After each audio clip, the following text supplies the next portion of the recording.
오늘 여러분들과 나눌 말씀의 제목은 마음이 통하면 하늘이 열립니다 라는 뜻입니다. 이 말씀의 제목은 제가 좀 뺏겨왔어요. 카피해왔어요. 어디서 카피해왔냐면 지금 저기 중국에서 아시안게임이 끝나고 나서 이제 장애인 아시안게임을 해요. 그런데 거기서 뭐라고 하냐면 마음이 통하면 미래가 열립니다. 이렇게 해놨더라고요. 그래서 야, 구호가 너무 좋네. 그런데 그 순간에 갑자기 야, 나는 말씀의 제목을 마음이 통하면 하늘이 열립니다라 하면 좋겠다는 생각이 마음에 딱 들었습니다. 그래서 오늘 말씀의 제목은 그렇게 좀 따왔습니다. 오늘 하나님이 우리에게 주시는 마음이 통하면 하늘이 열린다는 의미가 뭔지 한번 생각해 보겠습니다. 마태복음 20장 1절입니다. 같이 읽겠습니다. 시작. 천국은 마치 품꾼을 얻어 포도원에 들여보내려고 이른 아침에 나간 집 주인과 같으니. 상당히 제 마음을 감동시킨 아름다운 한 글이 있었습니다. 아내를 잃고 한 아이를 키운 어린아이, 유치원 아이를 키우는 아빠가 쓴 그런 글입니다. 제목은 아들의 컵라면이에요. 아내가 어이없이 곁을 떠난 지 4년. 지금도 아내의 빈자리가 너무 크기만 합니다. 어느 날 출장으로 아이에게 아침도 챙겨주지도 못하고 집을 나섰습니다. 그날 저녁 아이와 인사를 나눈 뒤 양복 상의를 아무렇게나 벗어놓고 침대에 벌렁 누워버렸습니다. 그 순간 뭔가 느껴졌습니다. 빨간 양념국과 손가락만한 라면이 이불에 널브러져 있는 게 아니겠습니까? 컵라면이 이불 속에 있었던 것입니다. 이게 무슨 일인가는 뒷전으로 하고 자기 방에서 동화책을 읽던 아이를 붙잡아 장단지며 엉덩이며 마구 때렸습니다. 왜 아빠를 속상하게 해? 하며 때리는 것을 멈추지 않고 있을 때 아들 녀석의 울음 섞인 몇 마디가 내 손을 멈추게 했습니다. 아빠가 위험하다고 가스레인지 불을 함부로 켜서는 안 된다는 말에 보일러 온도를 높여서 데워진 물을 컵라면에 부어서 하나는 자기가 먹고 또 하나는 아빠 드리려고 식을까 봐 이불 속에 넣어둔 것이라고. 가슴이 꽉 메어 왔습니다. 아들 앞에서 눈물 보이기가 싫어 화장실에 가서 수돗물을 틀어놓고 엉엉 울었습니다. 1년 전 그 일이 있고 난 후 저 나름대로 엄마의 빈자리를 채우려고 많이 노력했습니다. 아이는 이제 7살, 내년이면 학교에 갈 나이죠. 얼마 전 저는 아이에게 또 매를 들었습니다. 일하고 있는데 유치원에서 회사로 전화가 왔습니다. 아이가 유치원에 나오지 않았다고. 너무 다급해진 마음에 회사에서 조퇴를 하고 집으로 왔습니다. 그리고 아이를 찾았죠. 동네를 이잡듯이 뒤지면서 아이의 이름을 불렀습니다. 그런데 그놈이 혼자서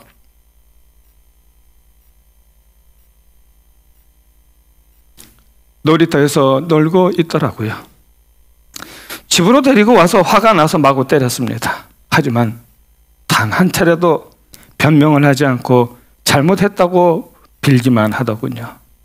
나중에 안 사실이지만 그날 유치원에서 부모님을 불러놓고 재롱잔치를 한 날이라 했습니다.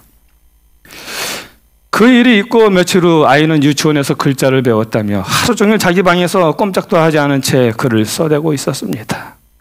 그리고 1년이 지나고 아이는 학교에 진학을 했습니다. 그런데 또 한 차례 사고를 쳤습니다. 그날은 크리스마스 이브. 난일을 마치고 퇴근하려는데 한 통의 전화가 걸려왔습니다. 우리 동네 우체국 출장소였는데 우리 아이가 주소도 쓰지 않고 우표도 붙이지 않은 채 편지 300여 통을 한꺼번에 우체통에 넣는 바람에 연말 우체국 업무에 막대한 지장을 끼치고 있다고. 그리고 아이가 일을 저질렀다는 생각에 불러서 또 매를 들었습니다. 아이는 그렇게 맞는데도 단 한마디 변명도 하지 않은 채 잘못했다는 말만 되풀이했습니다. 그리고 우체국에 가서 편지를 받아온 후 아이를 불러놓고 왜 이런 짓을 했냐고 물었더니 아이는 울먹이며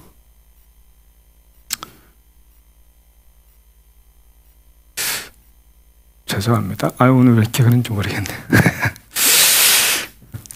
아이는 울먹이며 엄마에게 쓴 편지라고 순간 울컥하며 나의 눈시울이 빨개졌습니다. 아이에게 다시 물어보았습니다. 그럼 왜 한꺼번에 이렇게 많은 편지를 보냈느냐고. 그러자 아이는 그동안 키가 우체통에 닿지 않아 편지만 써놓고 보내지 못하다가 오늘 가서 보니까 손이 닿아서 다시 돌아와 300통의 편지를 다 들고 가서 한 번에 넣어놓으라고. 아이에게 정말 무슨 말을 해줘야 될지 몰랐습니다.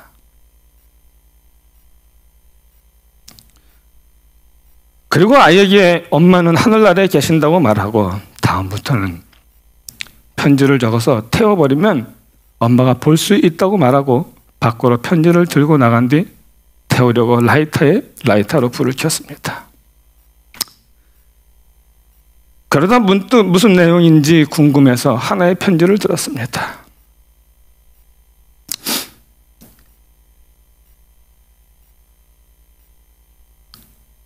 보고 싶은 엄마에게.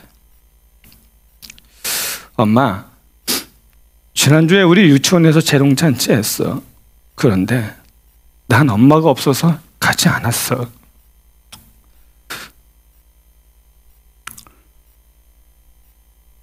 아빠한테 말하면 엄마 생각나실까 봐 하지 않았어.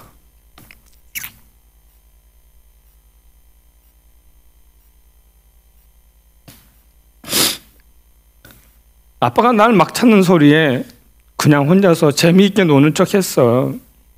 그래서 아빠가 날 마구 때렸는데 얘기하면 아빠가 또 우실까 봐 절대로 얘기 안 했어. 나 매일 아빠가 엄마 생각하면서 우는 거 봤어.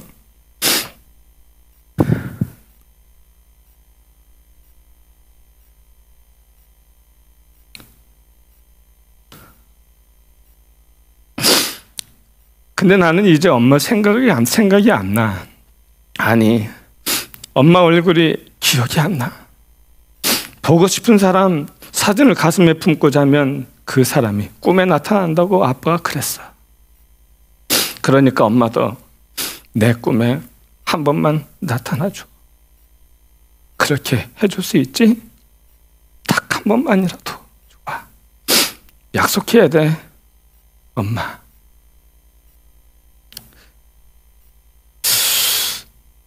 마음을 아는 일은 참 감동인 것 같아요.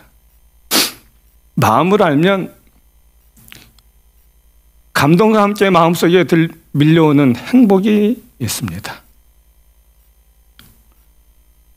여러분, 우리는 그냥 사람이 아니라 신앙생활을 하는 사람입니다. 근데 신앙생활을 하면서 살아가는 사람이, 신앙생활하면서 사는 사람이 마음속에 늘 생각하며 살아야 하는 것이 있다면 뭘까요? 저는 하나님의 마음이라고 생각을 합니다. 하나님을 믿고 신앙생활하며 살아가는 사람이 마음속에 가장 품어야 할 것이 있다면 그것은 하나님의 마음입니다. 오늘 우리가 살피려고 하는 포도원 품꾼의 이야기가 바로 이런 이야기입니다. 오늘 본문의 말씀을 다시 보면 이렇게 얘기해요. 천국은 마치, 이렇게 말하고 있어요. 천국은 마치 품꾼을 얻어 포도원에 들여보내려고 이른 아침에 나간 집주인과 같으니. 천국은 마치 이렇게 얘기하는데 집주인과 같다는 것입니다. 뭐와 같다고요? 집주인과 같다는 것입니다. 포도원을 품꾼에 들여보내려고 이른 아침에 나간 주인과 같다라고 얘기합니다. 예수님의 말씀은 천국은 어떤 공간이나 어떤 장소이기 이전에 집주인과 같다라는 말이죠. 그 말은 천국은 마치 이런 곳이야, 그 주인의 마음과 같은 곳이야 라고 말하는 것이죠. 그래서 천국은 곧 집주인과 같다라는 말은 천국은 그 집주인의 마음을 아는 것과 같다라는 의미라고 저는 생각을 합니다. 예수님이 말씀하셨습니다. 요한복음 17장 3절에 보면 영생은 곧 유일하신 하나님과 그의 보내신 자 예수 그리스도를 아는 것이니이다. 그렇습니다. 하나님 아버지의 마음을 알면 그래서 천국이, 하늘이 열리는 겁니다. 하나님의 사랑의 마음, 은혜의 마음을 아는 것이 바로 천국입니다. 그래서 우리가 이 땅에서 천국을 경험할 수 있는 거예요. 자, 그러면 주님이 말씀하신 그 주인의 마음은 어떤 마음일까요? 다시 마태복음 20장 1절을 보겠습니다. 여기 천국은 마치 이른 아침에 나간 집주인과 같다라고 했어요. 그런데 그 중간에 말은 뭐냐 하면 품꾼을 얻어 포도원에 뭐 하려고요? 들여보내려고. 품꾼을 포도원에 들여보내려고 이른 새벽, 이른 아침에 집을 떠난 집주인과 같다라고 이야기를 하고 있습니다. 그러면 이른 새벽에 집을 나간 그 품꾼들을 그 포도원에 들여보내려고 나간 그 주인의 마음은 무엇일까요? 13절로 15절에 있는 말씀을 보겠습니다. 주인이 그 중에 한 사람에게 대답하여 가로되 친구여, 내가 네게 잘못한 것이 없노라. 내가 나와 한 데나리온의 약속을 하지 아니하였느냐? 네 것이나 가지고 가라. 나중 온 이 사람에게 너와 같이 주는 것이 내 뜻이니라. 내 것을 가지고 내 뜻대로 할 것이 아니냐? 내가 선함으로 내가 악하게 보느냐? 여기 주인의 뜻이 나와 있습니다. 주인의 뜻이 뭐냐 하면 나중 온 이 사람에게 너와 같이 뭐 하는 거예요? 주는 것이 내 뜻이니라. 너에게 한 것처럼 이 사람에게도 하는 것이 나의 뜻이다. 그게 주인의 마음이라는 것입니다. 자, 이게 무슨 말인가 하면 주인이 이른 아침부터 나가 품꾼을 포도원에 들여드립니다. 성경에 보면 이른 아침에 나갔다고 하고요, 3시에 나갔다고 하고요, 6시에 나갔다고 하고 9시에 나갔다고 하고 그 다음에 11시에 나갔다라고 말을 합니다. 유대 시간은 아침 6시부터 시작을 해요. 그래서 저녁 6시에 끝을 맺습니다. 그래서 그들이 일을 시작하는 시간이 아침 6시예요. 그래서 이른 아침에 나갔다는 말은 6시에 일을 할 수 있도록 그 일꾼을 데려오기 위하여 이른 새벽에 나갔다는 말이에요. 그 다음에 3심은 9시, 그리고 6시 12시, 그 다음에 9시는 오후 3시예요. 그 다음에 11시에도 나갔다라고 얘기합니다. 11시면 오후 5시예요. 그렇게 일꾼들 데리고 나와서 일을 시키고 난 다음에 데리고 와서 일을 시킨 다음에 품삯을 나눠주기 시작을 합니다. 근데 품삯을 나눠주는데 이 주인이 처음 온 사람부터 주는 게 아니라 제일 나중에 온 사람부터 주는 거예요. 제일 나중에 온 사람은 몇 시에 왔다 그랬어요? 5시. 그럼 몇 시간 일했어요? 1시간 일했어요. 그런데 주인이 그 사람에게 얼마를 주는 거예요? 한 데나리온을 주는 것입니다. 이것을 본 제일 먼저 온 사람은 머리가 갑자기 계산이 막 돌아가기 시작을 합니다. 1시간밖에 일 안 했는데 이 사람은 얼마 줬어요? 한 데나리온. 그럼 나는 얼마나 받을까요?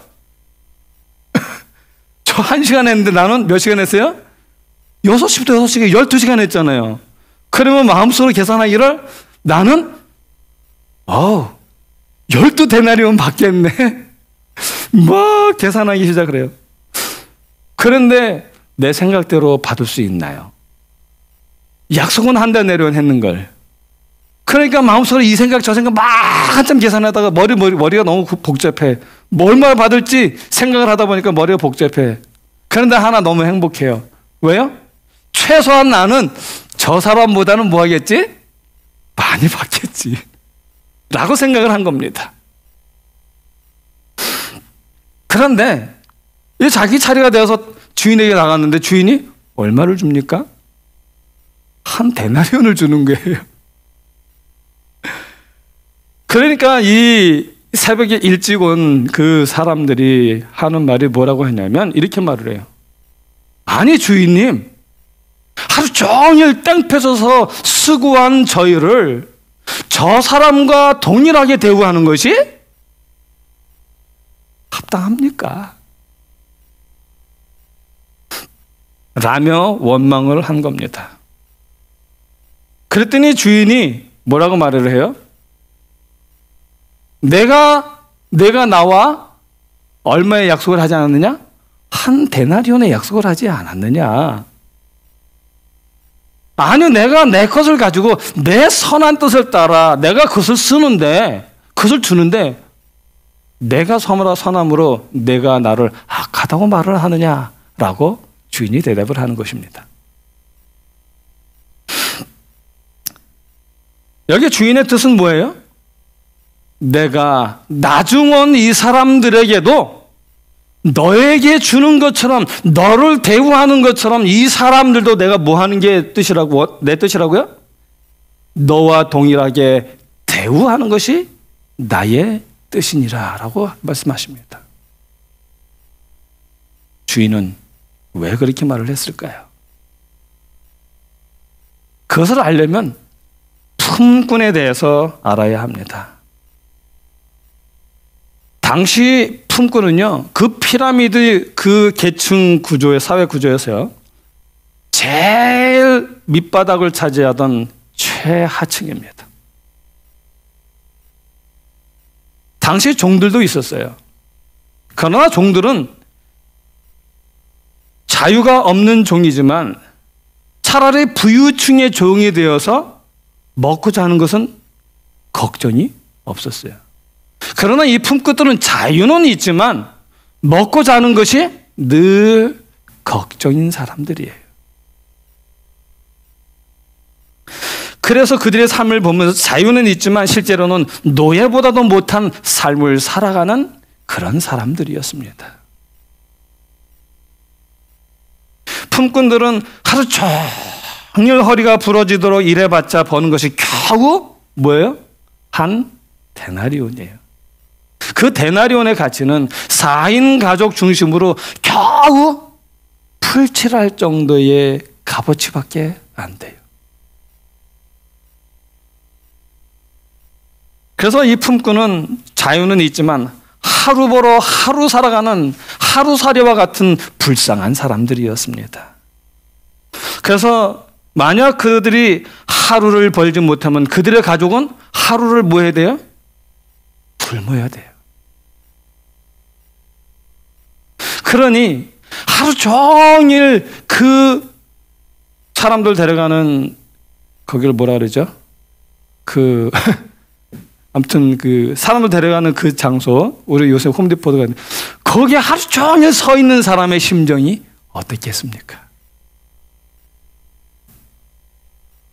하루 종일 서 있으면서 일을 해야 돈을 버는데 일을 하지 못하면서 서 있는 그의 심정이 얼마나 답답했겠습니까? 아마도 그의 마음속에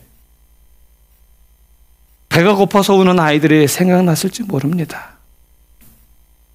어쩌면 배가 고파서 칭얼대는 그 아이에게 이제 아빠가 돈을 벌어올 테니 조금만 기다려 하면서 그 아이를 달래는 사랑하는 아내의 모습을 생각하고 있었는지 모릅니다.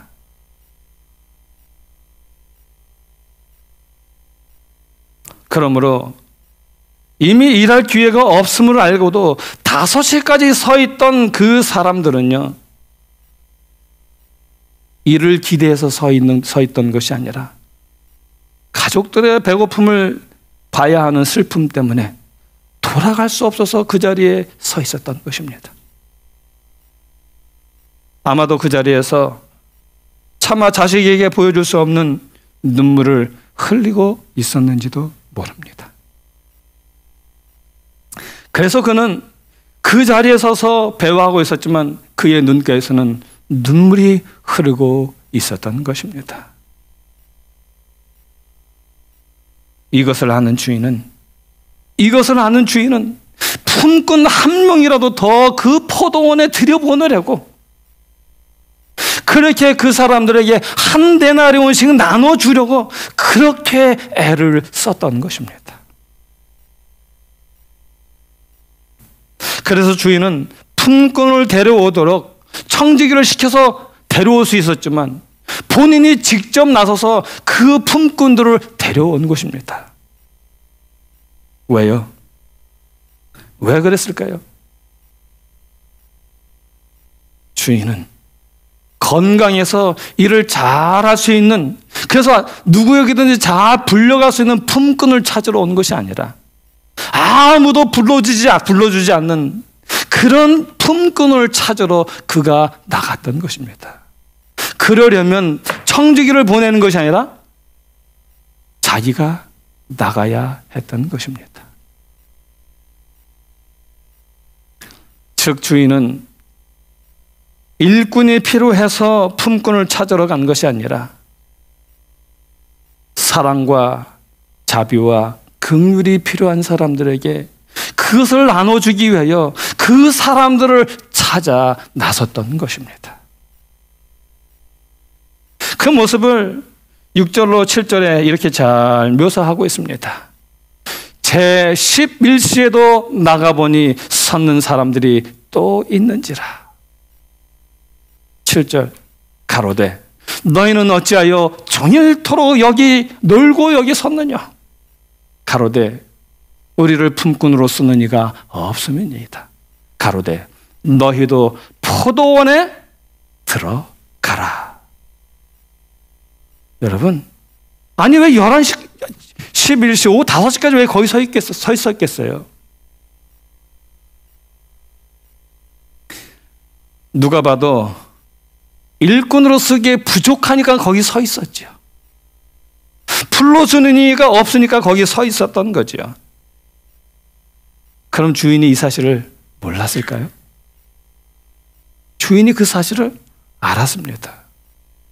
주인이 알았어요. 알면서도 물은 거예요. 너희는 어찌하여 종일토록 놀고 여기 섰느냐. 이것은 마태가 의도적으로 쓴 거예요. 이 포도원 주인, 우리는 포도원 품꾼의 비유라고 말하는데 이 비유의 이야기를 쓰면서 왜 이것을 썼는지 이것을 읽는 우리들로 하여금, 독자들로 하여금 알라고 써놓은 거예요. 그 주인이 몰라서 말하는 것이 아니라 우리에게 이것을 알리기 위하여 물은 것입니다.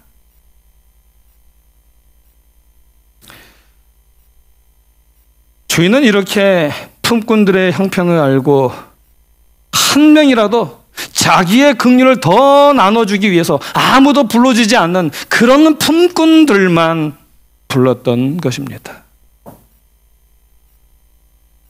주인은 그 품꾼들이 얼마나 일을 잘했는지에 대해서는 관심이 없습니다. 오직 그들을 향한 자기의 긍휼의 마음을 나눠주고 있었을 뿐입니다. 즉 일한 만큼이 아니라 필요한 만큼, 품꾼들 각자의 필요한 만큼 나눠주고 있었던 것입니다. 자, 그럼 왜 품꾼들이 불평을 했을까요? 이제 직접적으로 말씀을 드리면 처음에는 하나님의 자녀로 불러주신 은혜에 마냥 고맙고 감사했습니다. 그런데 지나면서 보니까 특권을 생각하기보다는 내가 받을 보수를 생각하기 바빠졌어요. 그리고 다른 사람들과 비교하기 시작해졌습니다. 그러다 보니까 내가 받은 처음의 은혜는 잊혀지고요, 원망과 불만이 자꾸 쌓여져 갔던 것입니다. 주인의 마음이 내게 불편한 진실이 되어가기 시작했던 것입니다. 그 말은 언젠가부터 주인의 마음보다는 누구의 마음이 더 중요해졌어요? 내 마음이 더 중요해진 것입니다. 우리는 시험에 들었다 하는 말을 하는데요, 시험에 들었다 하는 말이 이런 말이에요. 내가 어려움에 빠졌다 이런 것보다도요, 내가 시험에 들었다는 것은요, 하나님의 마음을 먼저 생각하는 것이 아니라 내 마음을 먼저 생각하기 시작한 것이 시험에 든 것입니다. 하나님의 생각이 내 생각과 내 기대와 달라지기 시작하면 그것이 바로 시험에 빠진 거예요. 결국 문제는 뭐냐 하면 주인의 마음을 알지 못하는 것입니다. 이것이 문제입니다. 주인의 마음, 주인의 뜻을 알지 못했기 때문에 주인은 사라지고 오직 나만 남게 된 것입니다. 그러므로 참 신앙은 뭐냐 하면, 참 믿음은 뭐냐 하면 하나님의 마음을 아는 것입니다. 성경을 많이 알면 뭐합니까? 성경 많이 알면 교만해집니다. 성경 많이 알면 자기 높이기 바쁩니다. 성경 많이 알면 남들하고 논쟁하기 바빠요. 가르치기 바빠집니다. 성경을 연구하고 성경을 알려고 하는 이유는 하나님의 마음을 알기 위해서입니다. 하나님의 마음을 알고 내 마음이 하나님의 마음과 하나가 되기 위해서, 그래서 그렇게 마음이 통하기 위해서 말씀을 보는 것입니다. 신앙은, 믿음은 하나님을 움직이는 것이 아니라 하나님이 어떤 분이신지를 알고 그분의 마음이 어떤지를 아는 것이 진정한 신앙입니다. 믿음입니다. 자, 이제 지금까지 나눈 말씀을 기반으로 해서 포도원 품꾼의 이야기를 한번 해석해 보겠습니다. 여러분, 포도원은 무엇을 비유할까요? 포도원은 하나님 나라입니다. 하늘입니다. 천국입니다. 그렇다면 포도원 주인은 누구일까요? 포도원 주인은, 그렇죠, 우리 하나님이십니다. 이제 머릿속으로 이해가 되고 정리되기 시작하시죠? 그렇다면 품꾼은 누구를 의미할까요? 그렇습니다. 우리 모두 죄인들입니다. 죄인들. 자, 그렇다면 마지막 하나, 데나리오는 무엇을 상징할까요? 데나리오는 공평하게 은혜를 베푸시는 하나님의 은혜를 표상합니다. 자, 그렇다면 포도원 주인이 이른 아침 일찍이 나갔다는 말, 그 말은 어떤 말일까요? 그것은 우리 하나님께서 죄인들인 우리를 그 하늘로 들이시기 위하여 하늘을 떠나셨다는 사실을 우리에게 이야기하고 있는 것입니다. 죄인들이 거처하고는 이 땅에 그분이 내려오셔서요, 품꾼들을 데려가시는 것입니다.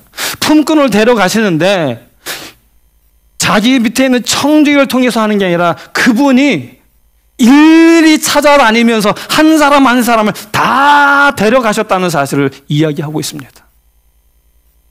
오늘 하나님께서 우리를 구원하시되 하나님께서 당신의 밑에 있는 청지기를 통하여 야 가서 데려와 하는 것이 아니라 하나님께서 친히 오셔서 오늘 우리를 당신의 하늘나라로 데려가신다는 사실을 이야기하고 있는 것입니다.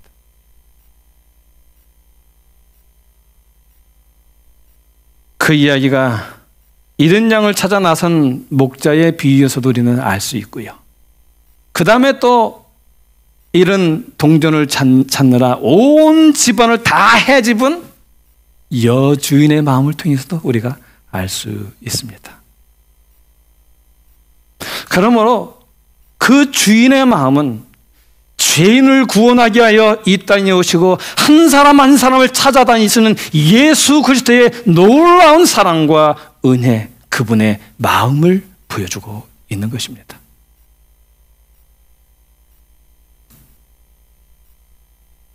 우리는 품꾼으로 쓰기에 적합하지 않은 사람들이에요. 그래서 세상은 그런 사람들을 뭐라고 부르냐면 루저라고 말해요. 루저. 실패한 사람들. 그래서 세상은 그런 사람들을 절대로 뽑아서 쓰지 않습니다. 그런데 포도원 주인은 그런 사람들만 뽑아서 포도원에 들여보낸 것입니다. 그러므로 그 주인은요, 일을 시키려고 한 것이 아니라, 일을 얼마나 잘하나를 보기 위해서 한 것이 아니라 그들에게 필요한 하나님의 은혜를 나눠주기 위하여 그들을 부르셨다는 것입니다. 그것도 당신이 직접 장터로 찾아가서 한 사람 한 사람을 부르셨다는 것입니다. 우리는 이것을 체험할 때에 뭐라고 말하냐면 믿음의 체험이라고 말을 합니다. 성경을 지식을 알았다고 해서 믿음의 체험이다, 신앙의 체험이라고 말하지 않습니다. 믿음의 체험은 말씀을 통하여 우리 하나님의 마음을 아는 것을 체험이라고 말을 하는 것입니다. 영감의 글에 있는 말씀을 좀 읽어드리겠습니다. 실물교 397에서 398페이지에 보면 이렇게 말합니다. 하나님께서 가치 있게 보시는 것은 우리가 한 일의 양이나 눈에 보이는 결과가 아니라 그 일을 한 뭐라고요? 정신이다. 불평하고 원망하는 그들의 성민은 그들의 성격이죠. 그들의 성향은 그런 거는 그들이 그리스도인답지 못하고 믿을만하지 못하다는 것을 드러낸다. 그것이 자기가 남보다 앞서겠다는 욕망과 하나님께 대한 저들의 불신과 형제들에게 대한 투기심과 인색한 정신으로 나타낸다. 그리스도인답지 못하다는 것이 이렇게 나타난다는 거예요. 남보다 앞서겠다는 것, 남보다 더 대접받겠다는 것, 하나님에 대한 저들의 불신과 형제들에게 대한 투기심과 인색한 정신을 나타낸다. 주인의 선하심과 관대함이 오히려 그들에게는 뭐가 돼요? 원망거리가 된다. 그리하여 저희는 저희의 심령과 하나님 사이에 아무런 뭐가 없어요? 연락이 없다는 것을 나타낸다. 저희는 크신 일꾼이신 주님과의 협력에서 오는 기쁨을 맛보지 못한다. 그분은 우리가 얼마나 그리스도의 정신을 품고 있으며 우리의 일이 얼마나 그리스도의 모습을 나타내는지를 뭐 하신다고요? 주목하신다. 기억하신다. 그분은 우리가 성취한 일의 분량보다 우리가 일하는 동안 가졌던 사랑과 성실성을 더욱 뭐 하신다고요? 귀히 보신다. 아멘입니다. 이제 말씀을 마칩니다. 여러분, 오늘 우리의 마음은 누구와 통하고 있습니까? 오늘 우리가 신앙인으로 살아간다면 우리의 마음이 하나님의 마음과 통해야 되지 않겠습니까?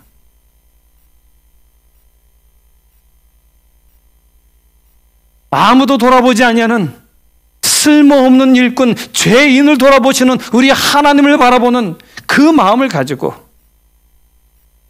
내가 얼마나 더 많이 일했건 적게 일했던 상관없이 그 은혜가 감사와 그분께 충성하고 싶은 마음을 가지고 살아가는 것이, 그것이 참된 그리스도인의 자세가 아니겠습니까?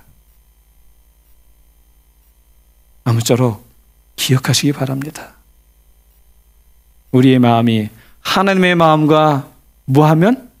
통하면 하늘이 열립니다.